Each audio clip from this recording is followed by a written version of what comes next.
Good morning, everybody. Today's lesson is going to be discussing Martin Luther, both his biography, how the 95 Theses ends up coming about, and what are the main arguments between Martin Luther, the Catholic Church at the time, and how is this going to affect Europe moving forward. I'll start off here with today's edition of The End Justifies the Means. A little shout out to the sale of indulgences from Martin Luther. We need to start here with Christian and Northern humanism. Remember that humanism and the Renaissance have a variety of elements to them, including looking back at classical Greek and classical Roman works and texts, and that's going to influence these thinkers moving forward. So in this case, we see a move towards personal faith. So thinking back to Petrarch, the idea that personal fulfillment does not necessarily mean that you cannot receive religious fulfillment as well. Taking that the next step, maybe looking at how your personal relationship with religion is going to move you forward as a person, move your faith forward as a person.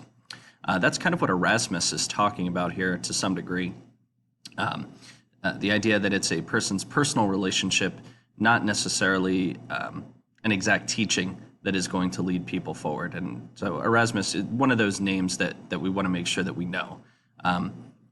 Thomas More is another one. These guys are all contemporaries. Martin Luther, you can throw him in there too, and in some cases there we have evidence of communication between them. So Thomas More is going to write the Utopia, just Utopia, and it's going to outline his ideals for a perfect society to some degree. There's some speculation whether it's allegorical or whether there are some other issues at play, but basically speaking, if you have an understanding of Thomas More, his Utopia being kind of the ideal society, that'd be fine. In there, he actually talks about getting rid of personal wealth.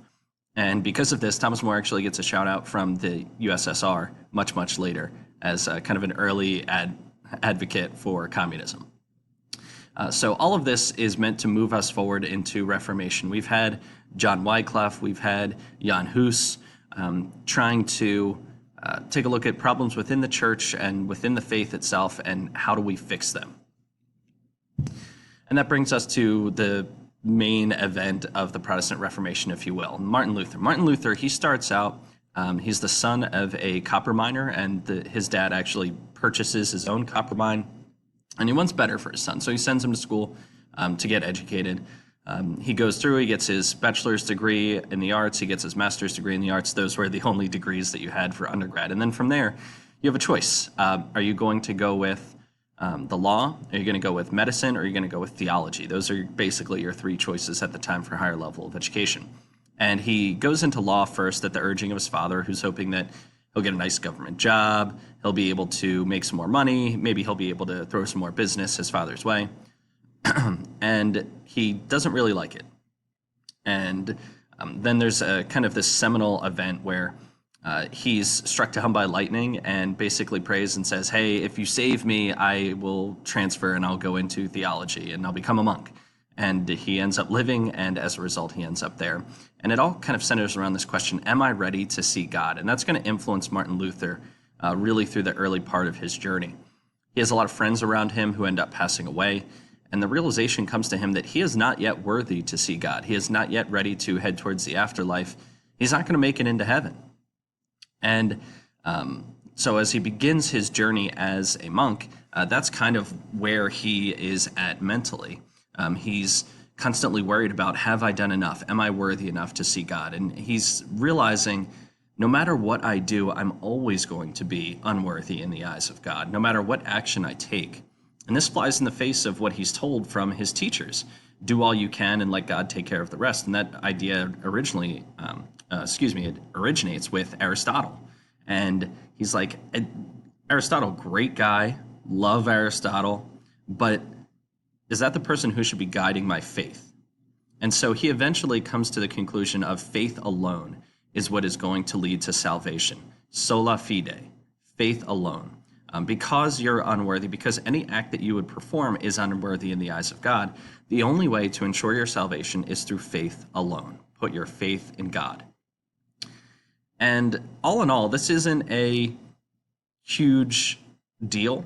He's a theologian student. He's looking at theology. He sees this problem and he wants to address it. But this is going to lead him to the concept of what do we follow? Is it the Bible? Is it the Gospels? Or is it the teachings of the Catholic Church? Because those two things aren't necessarily the same. Eventually, he's going to get to a point where he associates the Pope with Satan. We're far from that point right now, but that's where he's headed with his thinking and with his teachings. So Martin Luther is going to end up writing his 95 Theses, and really it's an essay of sorts. And this is not out of left field. This is what theologian students did when they realized that there was some sort of question regarding the religion. They basically post an essay and hope that it drove discussion, hope that it drove debate, so that eventually a firm answer could be hammered out by these theologians. There are a couple of problems with this. The first of it is coming from a papal mandate allowing for the sale of indulgences. Now, indulgences, the basic concept is most people end up in purgatory when they die because their acts aren't quite worthy enough to get into heaven. So what you would do is save yourself, an expansive time of suffering by buying your way out of purgatory and into heaven. And this is all kind of informed by Dante, really. The spread of Dante's Divine Comedy is what formulates many people's ideas of what heaven, hell, and purgatory are like for the Catholic Church. So these particular indulgences are being sold with a specific purpose in mind. St. Peter's Basilica in Rome in the Vatican is being built at this point, and the Pope needs money. And so the Pope sends people out, including Johann Tetzel. And Johann Tetzel ends up in Wittenberg, where Martin Luther is studying. And so he sees Martin Luther sees his own parishioners spending the equivalent of a half a year's salary in order to buy these pieces of paper that he looks at and says these things are absolutely worthless, because faith alone is what is going to grant you admission into heaven. It's what's going to grant you salvation, not a piece of paper. And this puts him at odds with Johann Tetzel, and by association at odds with the Pope. That brings us to kind of how we're looking at this. Martin Luther is looking at these issues of sale of indulgences, papal mandates, etc., as an unsettled question, which is a term used at the time for those types of things that theologians are trying to debate. However, the Pope is looking at this as basically insubordination, as heresy, as somebody who's speaking out against the teachings of the church, the accepted teachings of the church. Because guess what? If the Pope says it's true, then it becomes true in the eyes of the Catholic Church. And these two things are at odds with each other. It would have all been okay if not for the invention, 1455-ish, of Johann Gutenberg, the movable type printing press in Europe. And this is the first time that we really see the printing press being used in a way that is going to inform the knowledge of others. Now, basically, Martin Luther is writing an academic paper. And as many of you know, because you don't go out and read academic papers, it's not something that would be super popular. It's not Harry Potter here. But because of the attention given to it by the Pope and by others in the religion, now this becomes a big deal and people want to read it. And they want to read what he is writing about. And so printers realize they can make a buck on this. So it really is, truthfully, the first bestseller in European history. People are printing this out left and right. The Pope is asking people to stop printing it. At some point, he actually, through a proxy, basically says to Martin Luther, hey, if you shut up, I will make you a cardinal. And Martin Luther's like, dude, this is the exact thing I'm talking about. Simony and nepotism and bribery and pluralism, the holding of multiple church positions. All of these things are what I'm talking about. Problems created by men within the church, not related to the Bible or to the Word of God itself. Martin Luther, again, he's heavily influenced by humanism, and he's heavily influenced by things like logic. So going back to the great Greek thinkers, classical thinkers of antiquity, using logic and using reason, he sees those as viable options as opposed to just doing what he is told. He actually goes back, he learns Greek basically for the sole purpose of trying to read the Bible in its original written form. It would have been written in Greek before it was written in Latin. And so he does this. He is heavily influenced by these guys, and here's another example of that. Just some more nice memes here to get us going, what Martin Luther thinks of the sale of indulgences in general. And Johann Tetzel, he's a guy who's going to keep coming up, and in fact, there's a famous phrase associated with him, as soon as a coin in the coffer rings, the soul from purgatory springs, which it sounds really cynical, but that's the concept of these indulgences that he was peddling. Pay the money and you buy your way into heaven. It's a get out of jail free card, basically.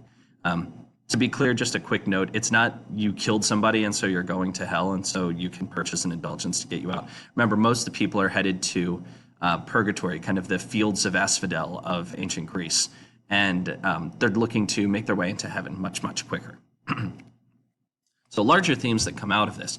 Number one, the beliefs of people are going to be questioned. People will be questioning themselves in terms of what they believe. Do I side with this great orator? Do I side with Martin Luther, who is winning debates left and right on this particular topic? Or do I side with the church, who has been the rock in Europe really for centuries?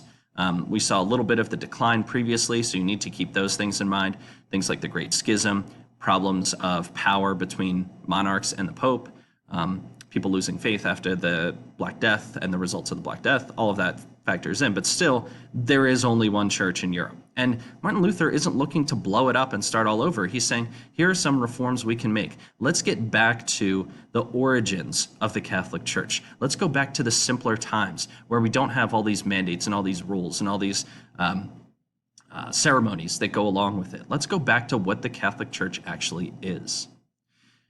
This is going to lead to some class issues. In your textbook, it refers to the German Peasants' Revolt, and this is in part driven by Martin Luther. If you're going to tell people that we're all equal in the eyes of God and that it is your personal experiences with the religion that should be guiding you, then that's going to factor into more than just religion. That's going to lead into politics. That's going to lead into social issues. So the peasants look at that and say, well, pay me my money.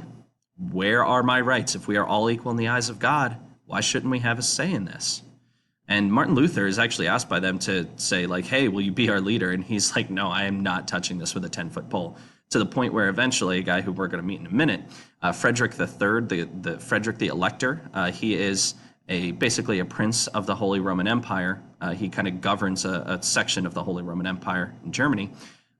Says, dude, you got to tell these people to stop. And it's actually partly Catholic and partly Lutheran forces that end up putting the peasant revolt down. Political impact. So religion and politics are closely tied together, and this is an important part of this whole process. The Holy Roman Empire it has nothing to do with Rome necessarily. We're looking at like Switzerland, a little bit of Austria, present-day Germany, present-day Czechia, the Czech Republic, Bohemia. All of these parts are a part of it. Now, it's separated into, at this point, something like 230 different principalities, governed by individual princes, but also governed by the overall emperor, who at this time is Charles V. Charles V is one of those Habsburgs. He's the emperor of Spain, in addition to being the Holy Roman Emperor.